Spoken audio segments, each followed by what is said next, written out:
കർത്തൃസന്നിധിയിലായിരിക്കാൻ ദൈവം നമ്മുടെ ജീവിതത്തിൽ ഒരു സമയം കൂടെ വേർതിരിച്ചു തന്നതിനെ ഓർത്ത് ദൈവത്തെ സ്തുതിക്കുന്നു. പെന്തക്കോസ്റ്റ് മെസ്സഞ്ചർ യൂട്യൂബ് ചാനൽ കൂടെ ഈ പ്രഭാത സന്ദേശം ശ്രവിക്കുന്ന പ്രിയപ്പെട്ടവരെ ഏവരെയും ക്രിസ്തുയേശുവിൻ്റെ ധന്യനാമത്തിൽ വന്ദനം ചെയ്യുന്നു. നമ്മുടെ പ്രഭാത ധ്യാനത്തിനായി ദൈവത്തിൻ്റെ ആത്മാവ് നമ്മെ ഏൽപ്പിച്ച വചനം ലൂക്കോസിൻ്റെ സുവിശേഷം 22-ാം അധ്യായത്തിൻ്റെ 31-ഉം 32-ഉം വാക്യങ്ങൾ. ശിമോനെ ശിമോനെ, സാത്താൻ നിങ്ങളെ ഗോതമ്പ് പോലെ പാറ്റേണ്ടതിന് കൽപ്പന ചോദിച്ചു. ഞാനോ നിന്റെ വിശ്വാസം പോകാതിരിപ്പാൻ നിനക്ക് വേണ്ടി അപേക്ഷിച്ചു. എന്നാൽ നീ ഒരു സമയം തിരിഞ്ഞു വന്ന ശേഷം നിന്റെ സഹോദരന്മാരെ ഉറപ്പിച്ചുകൊള്ളുക. ദൈവത്തിൻ്റെ പരിശുദ്ധ നാമം മഹത്വപ്പെടുമാറാകട്ടെ.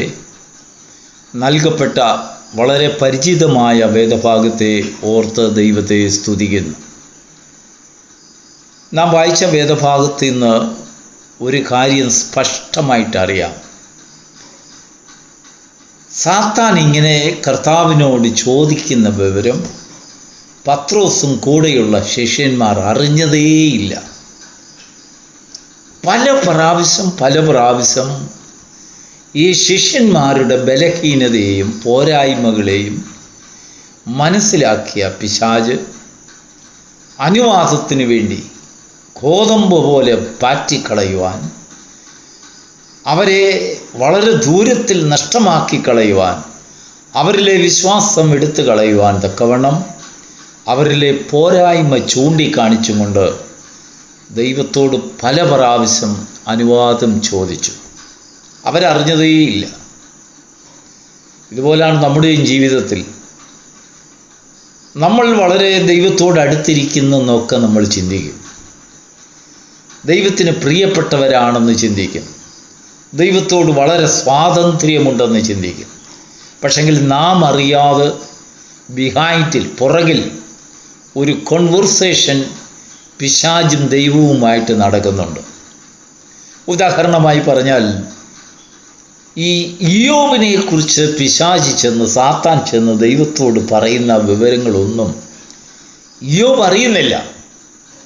ഇയ്യോബിനെ കുറിച്ച് ദൈവത്തിനൊരു സാക്ഷ്യമുണ്ട്. അവൻ നിഷ്കളങ്കനും ദോഷം വിട്ടകലുന്നവനും നീതിമാനുമാകുന്നു. ആ തലമുറയിൽ അവനെപ്പോലെ നീതിമാൻ വേറെ ആരുമില്ല എന്ന് ദൈവം സാക്ഷീകരിക്കുന്ന സ്ഥാനത്ത് പിശാച് ചെന്ന് അവൻ്റെ വളരെ ലഘുവായ ചില വിഷയങ്ങൾ, ഒരു പക്ഷെങ്കിൽ പോരായ്മകൾ വന്നേക്കാം, പോരായ്മകൾ കണ്ടതുകൊണ്ടല്ല, പോരായ്മകൾ വരാൻ ചാൻസ് ഉണ്ട് എന്ന് ദൈവത്തോട് അപേക്ഷിക്കുന്നു. എന്നാൽ ഈ ഇയ്യോബിനെ കുറിച്ച് ദൈവത്തിന് വലിയൊരു നിശ്ചയമുണ്ട്.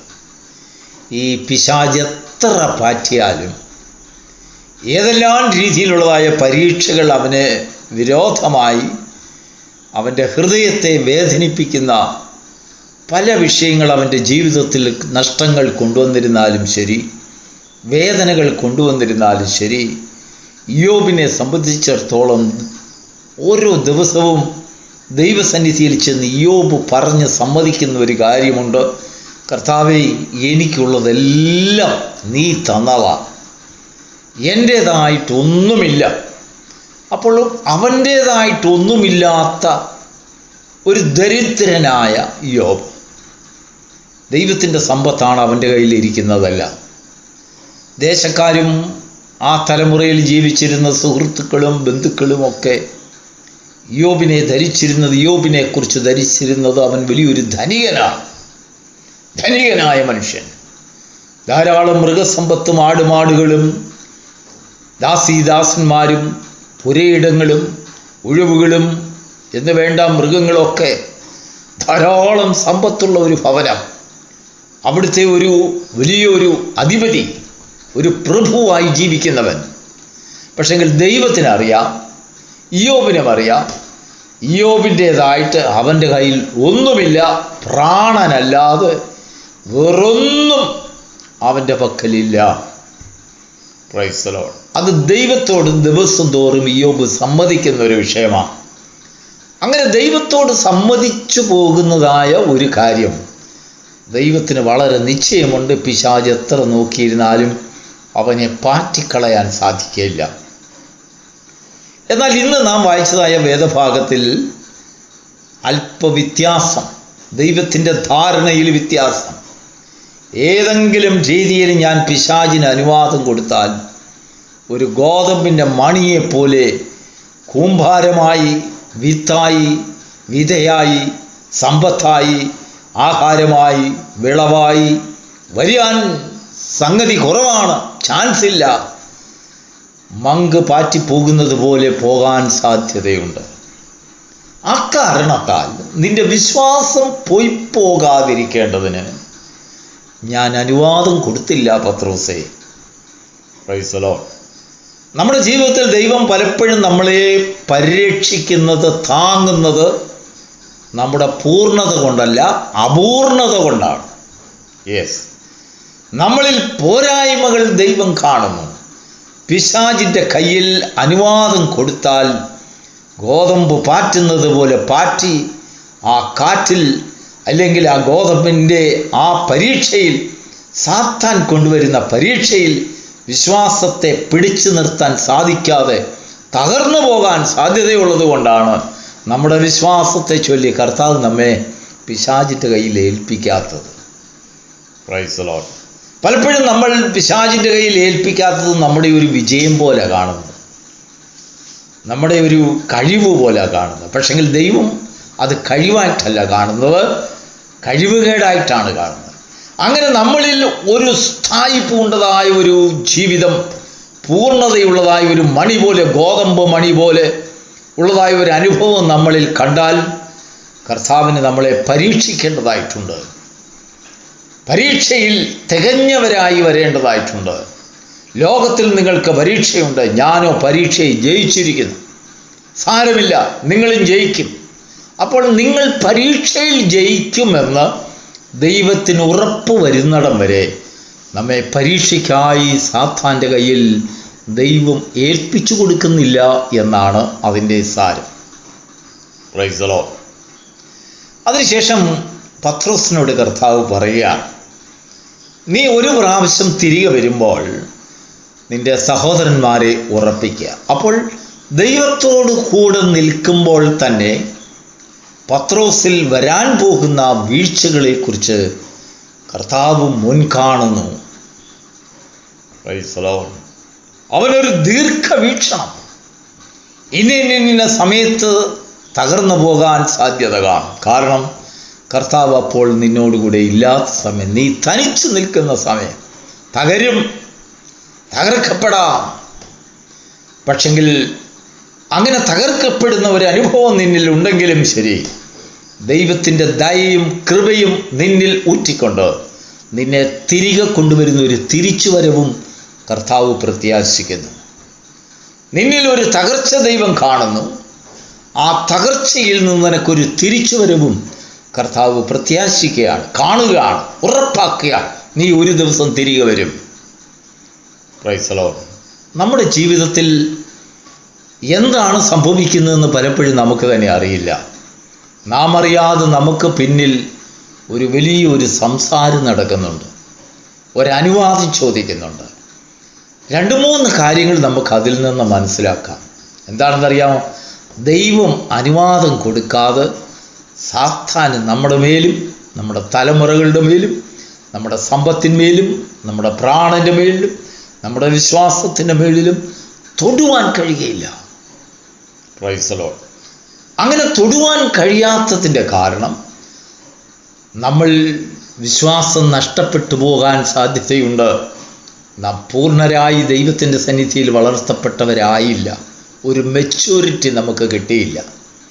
അങ്ങനെ ഒരു മെച്യൂർഡായിട്ടുള്ള ഒരു നല്ല മണിയാണെങ്കിൽ ഏത് കാറ്റത്തും പറന്നു പോകാതെ നേരെ കളത്തിൽ വീഴും, നല്ല മണ്ണിൽ വീഴും, നല്ല നിലത്ത് വീഴും. അത് പൊട്ടി വളരും, അത് വലിയ വൃക്ഷമായി തീരും, അത് വലിയൊരു വിളവായി തീരും, അതൊരു വലിയ ഫലമായി തീരും. അങ്ങനെ ആ ഉറപ്പ് കിട്ടുന്നിടം വരെയും ദൈവത്തിന് നമ്മെ സാത്താൻ്റെ കയ്യിൽ കൊടുക്കുവാൻ സാധിക്കുകയില്ല. ദൈവത്തിന് മഹത്വം ഉണ്ടാകട്ടെ. പ്രിയപ്പെട്ട ദൈവത്തിൻ്റെ മക്കളെ, ഈ പ്രഭാതയാമത്തിൽ നിങ്ങളുടെ പരീക്ഷകളെക്കുറിച്ചും തോൽവികളെക്കുറിച്ചും പരിശോധനകളെക്കുറിച്ചും വേദനകളെക്കുറിച്ചും ദൈവത്തിൻ്റെ സന്നിധിയിൽ പരാതിപ്പെടുന്നവരാണെങ്കിൽ, ദൈവം നിന്നെ ശോധന കഴിക്കുന്ന പൊന്നുപോലെ ശോധന കഴിക്കേണ്ടതായിട്ടുണ്ട്. പക്ഷെങ്കിൽ അതിന് പക്വതപ്പെടുന്നിടം വരെ ദൈവത്തിന് നിന്നെ ആ പ്രൊസീജിയറിൽ കൂടെ കൊണ്ടുപോകാൻ കഴിയുന്നില്ല. എപ്പോഴെങ്കിലും നീ അങ്ങനെയുള്ള ഒരു പ്രൊസീജിയറിൽ കൂടെ പോയാൽ നിന്റെ ഒരു തിരിച്ചു വരവ് കർത്താവ് നിന്നിൽ നിന്ന് കാണുന്നു. ഒരു യഥാസ്ഥാനപ്പെടലുകളെ കർത്താവ് നിന്നിൽ കാണുന്നു, നിന്നിൽ പ്രത്യാശ വയ്ക്കുന്നു. നീ നശിച്ചു പോകത്തില്ല എന്ന് കർത്താവിന് ഉറപ്പ്. അങ്ങനെ ഉറപ്പ് വരുമ്പോൾ സാത്താനോട് പറയുകയാണ്, യോബിനെ കുറിച്ച് പറഞ്ഞതുപോലെ അവൻ്റെ പ്രാണനെ മാത്രം തൊടരുത്, ബാക്കി എന്തിനു വേണേലും നീ തൊട്ടുകൊള്ളൂ. കാരണം എൻ്റെ ദാസനായ യോബിനറിയാം, അവനൊന്നും ഉണ്ടാക്കിയതല്ല, ഒന്നും കൊണ്ടുവന്നതല്ല, സകലതും അവന് ദൈവത്തിൽ നിന്ന് കിട്ടിയതാണെന്ന് വളരെ വ്യക്തമായി തിരിച്ചറിയുന്ന യോബ് അതിൻ്റെ നഷ്ടത്തിലും ലാഭത്തിലും ഒന്നും അവൻ്റെ ഹൃദയത്തെ തകരുവാൻ അനുവദിക്കുകയില്ല. പ്രിയപ്പെട്ട ദൈവത്തിൻ്റെ മക്കളെ, ഈ ഭൂമിയിൽ നമ്മൾ സമ്പാദിക്കുന്നതൊന്നും നമ്മുടെ അല്ല, ദൈവം തന്നതാണ്. ദൈവം തരുന്ന സമ്പത്താണ്, ദൈവം തരുന്ന ആരോഗ്യമാണ്, ദൈവം തരുന്ന വിശ്വാസമാണ്, ദൈവം തരുന്ന മാന്യതയാണ്, ദൈവം തരുന്ന കൃപയാണ്, ദൈവം തരുന്ന സൗഖ്യമാണ്, ദൈവം തരുന്ന സമാധാനമാണ്. ആ സമാധാനത്തെ ദൈവത്തിൻ്റെ അനുവാദമില്ലാതെ സാത്താൻ തൊടുവാൻ ദൈവം അനുവദിക്കുകയില്ല. എന്നാൽ ഏതെങ്കിലും ഒരു സമയത്ത് ദൈവം തൊടുവാൻ അനുവദിച്ചാൽ തന്നെ അതിനങ്ങേപ്പുറത്ത് ദൈവത്തിന് നിന്നെക്കുറിച്ചൊരു ചിന്തയുണ്ട്. എന്തെല്ലാം ചെയ്തിരുന്നാലും നിന്നെ ശോധന ചെയ്താൽ നീ പൊന്നുപോലെ വെളിയിൽ വരും. പൊന്നുപോലെ ഊതിക്കഴിച്ച പൊന്നുപോലെ തങ്കം പോലെ ദൈവത്തിൻ്റെ സന്നിധിയിലെ ഉപകരണമായും മാറും. അനേകർക്ക് നീ സാക്ഷ്യമായി തീരുമെന്ന് ദൈവത്തിന് വലിയൊരു നിശ്ചയമുണ്ട്. അങ്ങനെ ദൈവത്തിന് നിശ്ചയം പൂണ്ട ഏത് കാറ്റിൽ കൂടെ കടന്നു പോയിരുന്നാലും ശരി, ശോധനയിൽ കൂടെ കടന്നു പോയിരുന്നാലും ശരി, വിശ്വാസം നഷ്ടപ്പെടാത്ത ഒരു വിശ്വാസത്തിൽ ഉറച്ച ദൈവ പൈതലായി തീരുവാൻ തക്കവണ്ണം ദൈവം നിന്നെക്കുറിച്ച് ആഗ്രഹിക്കുകയാൽ ആ പദവിയുടെ ശ്രേഷ്ഠതയെ മനസ്സിലാക്കി ആ ഒരു വളർച്ചയുടെ ആ ഒരു അനുഭവം നമുക്ക് പ്രാപിപ്പാൻ ദൈവത്തിൻ്റെ കൃപയിൽ നിലനിൽക്കുന്നതായ പരിശോധനകളിൽ നിലനിൽക്കുന്നതായ ഒരു അനുഭവം നമ്മുടെ ജീവിതത്തിൽ പ്രാപിക്കേണ്ടതിന് ശക്തരാക്കുവാൻ തക്കവണ്ണം ഈ പ്രഭാതവചനം നിന്നിലും നിൻ്റെ കുടുംബത്തിലും നിൻ്റെ കുഞ്ഞുങ്ങളിലും തലമുറകളിലും നിൻ്റെ സഹോദരങ്ങളിലും ക്രിയ ചെയ്യുമാറാകട്ടെ. God bless you.